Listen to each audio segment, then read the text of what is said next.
Hello दोस्तों, bitcoin और crypto currency market के अंदर जो लगातार क्रैश होता देखने को मिल रहा है, खासकर ऑल्ट कॉइन्स जो है अच्छा खासा गिरते देखने को मिल रहे हैं, उसने क्रिप्टो यूज़र्स की हालत ख़राब कर दी है। और यहाँ पर इस टाइम पे यूएसए से ज़्यादा पैनिक कर रहा है ट्रिगर, वो है जापान।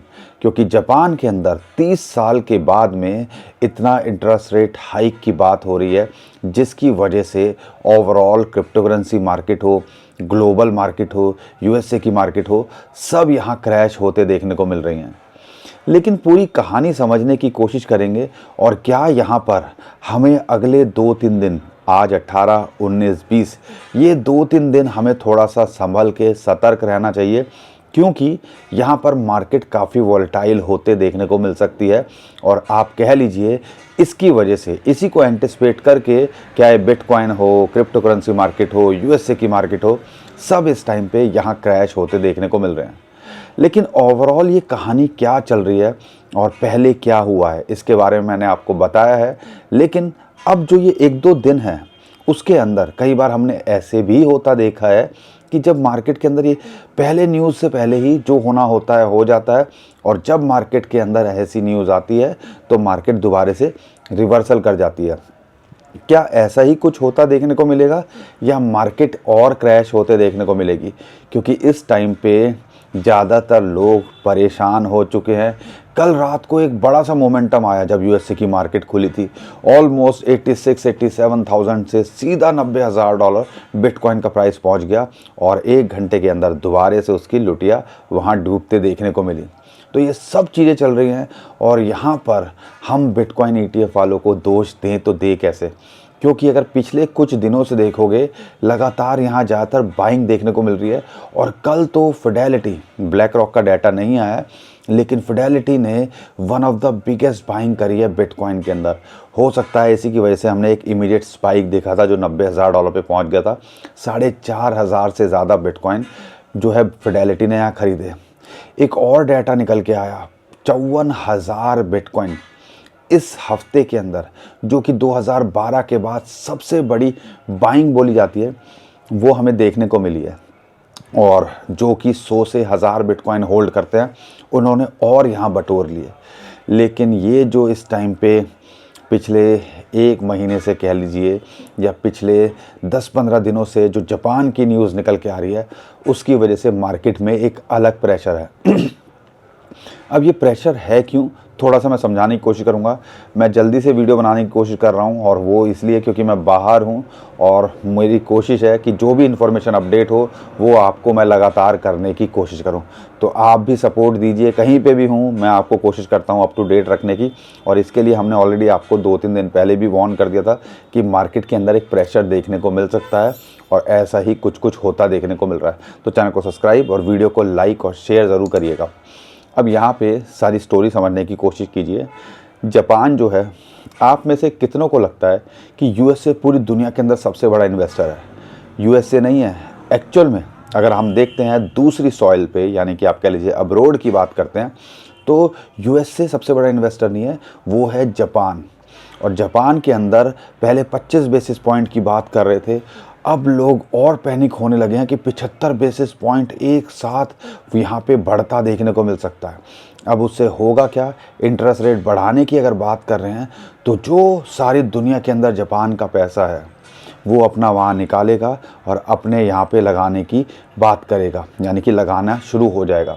और सबसे बड़ा डैमेज उसके अंदर होगा, वो होगा यूएसए को, क्योंकि जापान जो है यूएसए की मार्केट के अंदर अच्छा खासा, क्या है, ट्रेजरी बॉन्ड की बात करते हैं, स्टॉक मार्केट की बात करते हैं, रियल एस्टेट की बात करते हैं, ग्लोबली भी बात करते हैं, तो एक बड़ा इन्वेस्टर है। अगर वहाँ से पैसा निकलेगा तो सारी की सारी दुनिया की इकॉनमीज़ जो है यहाँ पे उसके अंदर इम्पैक्ट पड़ेगा, और उसी का इम्पैक्ट स्टॉक मार्केट के प्राइसेस पे, और स्टॉक मार्केट हो बिटकॉइन क्रिप्टो करेंसी पे, अभी फ़िलहाल हमें देखने को मिल रहा है।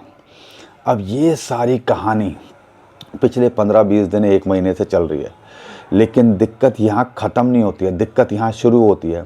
क्योंकि अगर हिस्टोरिकली देखते हैं, 2024-2025 में 3 बार ऐसा हुआ है कि जापान ने इंटरेस्ट रेट बढ़ाया है, और उसके बाद 20 से 30% बिटकॉइन का प्राइस गिरा है।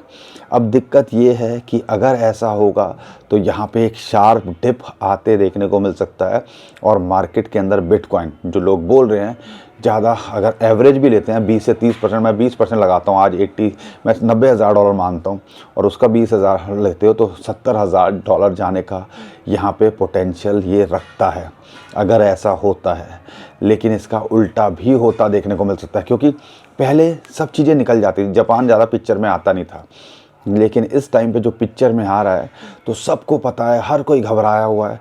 तो कई बार ऐसा भी होता है, वही है ना, by the rumour cell the news वाली बात हो जाती है। तो यहाँ पे हो सकता है कि भैया जो प्रेशर होना था वो हो चुका है, अब यहाँ पर मार्केट जितना डिस्काउंटेड हो सकती थी हो चुकी है और यहाँ पे एक रिवर्सल देखने को भी मिल सकता है।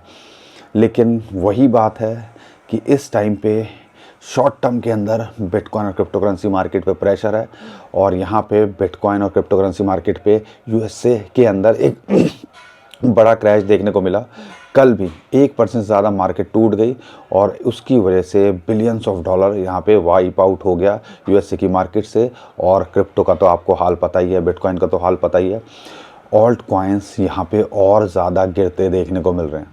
तो जब तक ये चीज़ें सेटल नहीं होंगी, अगले 2-3 दिन के अंदर 19 तारीख को, यानी कि कल की बात करते हैं, ये डिसीज़न लिया जाना है। मार्केट थोड़ी वोलेटाइल हो सकती है, तो ये 2-3 दिन हमें संभल के रहना है और उसके हिसाब से हमने अपना जो है, अगर लंबे समय के लिए देख रहे हो तो होल्ड करके रखो।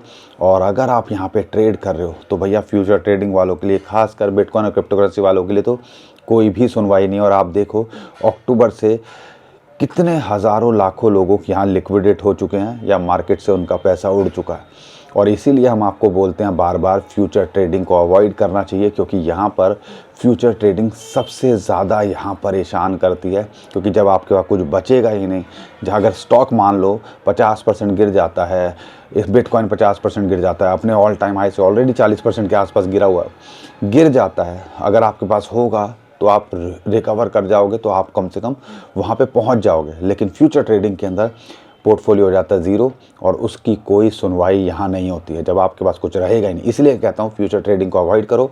स्पॉट में हो, देर सवेर में मार्केट, हमने ऐसे हालात देखे हैं, लेकिन ये जो सिचुएशन है वो इतनी वर्ष नहीं होते देखी है जो अभी फ़िलहाल देखने को मिल रही है।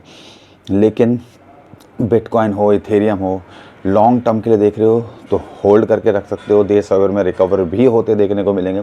और शॉर्ट टर्म में हो तो अपने भैया, और ट्रेड कर रहे हो तो स्टॉप लॉस को बिल्कुल अपने टाइट करके चलो, क्योंकि यहाँ पर हमने अक्सर देखा है कि जब ऐसी न्यूज़ होती है मैनिपुलेटर्स हावी हो जाते हैं। और अगर इंटरेस्ट रेट यहाँ बढ़ा दिया, पहले 25 बेसिस पॉइंट की बात हो रही थी, 75 बेसिस पॉइंट तक कर दिया, तो यहाँ पे एक शार्प क्रैश और देखने को मिल सकता है। क्योंकि अल्टीमेटली सबको पता है कि अगर ऐसा होगा तो जापान अपना बाहर के देशों से पैसा निकालेगा और अपने देश में दोबारा लेके जाएगा। टॉप 5 इकॉनमीज़ में आता है जापान, तो इसको आप हल्के में नहीं ले सकते। हम किसी ऐसी कंट्री की बात नहीं कर रहे जिसके होने ना होने से कुछ खास फ़र्क नहीं पड़ना। हम बात कर रहे हैं दुनिया की टॉप 5 कंट्रीज़ के अंदर अगर देखते हैं इकॉनमी वाइज, तो यही चीज़ की वजह से मार्केट के अंदर प्रेशर है और वही चीज़ हमें इस टाइम पे बिटकॉइन और क्रिप्टो करेंसी मार्केट में देखने को मिल रही है। अब हमें क्या करना चाहिए? लॉन्ग टर्म में देख रहे हो तो कोई टेंशन नहीं, हमने बुरे हालात देखे हैं, हमने जंगें देख ली, हमने कोरोना, सब कुछ देख लिया, बुरे हालात भी देख लिए, फिर दोबारा रिकवरी करते भी देखे। लेकिन यहाँ पे अगर आप देखते हो तो बिटकॉइन इस टाइम पे 83 से $85,000 पे एक सपोर्ट मिल रही है। अगर इसको लूज़ करता है तो $80,000 और बुरे हालात के अंदर 70 के आसपास, 75 के आसपास इसको सपोर्ट मिलती है। लेकिन यहाँ से अगर रिकवर करता है तो 90 से लेकर $93,000 एक रेजिस्टेंस है, उसके पार जाता है तो फिर ये आपको 96, 97,000, $1,00,000 पे इसको एक रेजिस्टेंस मिलती है। अब दिक्कत क्या है, बिटकॉइन तो फिर भी यहीं घूम रहा है पिछले 2-3 महीने से, लेकिन ऑल्ट कॉइन्स की बैंड बज रही है और बिटकॉइन की डोमिनेंस देखते हैं दोबारा से 60 पे पहुंच गई है, जो एक तरह से ये बता रही है कि भैया ऑल्ट कॉइन्स और नर्वस आ रहे हैं और परेशानी के अंदर है। यानी कि ऐसा लगता है कि भैया बिटकॉइन, एथेरियम, बड़े कॉइन्स को छोड़ दें तो ऐसा लगता है कि ऑल्ट कॉइन्स की यहाँ नैया डूबती देखने को मिल रही है। इसीलिए यूज्ड केस कॉइन है, लंबे समय के लिए देख रहे हो तो उन पे फोकस करना। कोई भी कॉइन ऐसे लेने का कोई मतलब नहीं है जब हमें पता है कि अगले साइकिल में उसका नंबर आएगा कि नहीं। टीम एक्टिव हो, अच्छे कॉइन हो, यूज्ड केस हो, इसलिए फोकस करना चाहिए और ख़ासकर हर कैटेगरी के टॉप कॉइन्स पे फोकस करो। और ये चीज़ हम आपको लगातार बताते हैं और यहाँ पे ऐसे हालात के लिए ही हम हमेशा हर वीडियो के अंदर आपको वार्न करने की कोशिश करते हैं कि भैया ध्यान रखिए, पोर्टफोलियो का 5, 10, 20% ज़्यादा एक्सपोजर क्रिप्टो में नहीं होना चाहिए, ताकि ऐसे हालात हो तो आप संभलो। और उसमें भी 75%, 50% बिटकॉइन, 25% इथेरियम हो। इसीलिए कहते हैं ताकि आज के हालात से आप निमट पाएँ और मार्केट क्रैश भी हो जाए तो आपकी सेहत पे ज़्यादा असर ना पड़े। लेकिन ये सुनना तो है नहीं और बाद में जाके बोल देना है कि इन्होंने ऐसा कहा था, उन्होंने ऐसा कहा था। अपनी स्ट्रेटजी और अपने फाइनेंशियल एडवाइज़र से बिना पूछे कुछ मत कीजिए और यहाँ पे सुनो सबकी, लेकिन ध्यान रखिए हमने ऐसे दौर देखे हैं जब लगता है सब ख़त्म है, जैसा आज आपको फील हो रहा है। और इसीलिए हम कहते हैं कि हर चीज़ के लिए आपको रिस्क मैनेजमेंट, पोर्टफोलियो मैनेजमेंट करना बहुत ज़रूरी है। उम्मीद करता हूं दोस्तों जो आपको ये कंटेंट अच्छा लगा होगा, लेकिन जो भी अपडेट होगी हम करने की कोशिश करेंगे। चैनल को सब्सक्राइब कर लीजिएगा, वीडियो को लाइक और शेयर किए बिना मत जाइएगा। टेलीग्राम को हमारे फॉलो कर लीजिए, नीचे डिस्क्रिप्शन में हमने उसका भी लिंक दे दिया है। अभी के लिए विदा लेता हूँ। खुश रहिए, मुस्कुराते रहिए, कमाते रहिए। आपका दोस्त पंकज। थैंक यू, नमस्कार, धन्यवाद।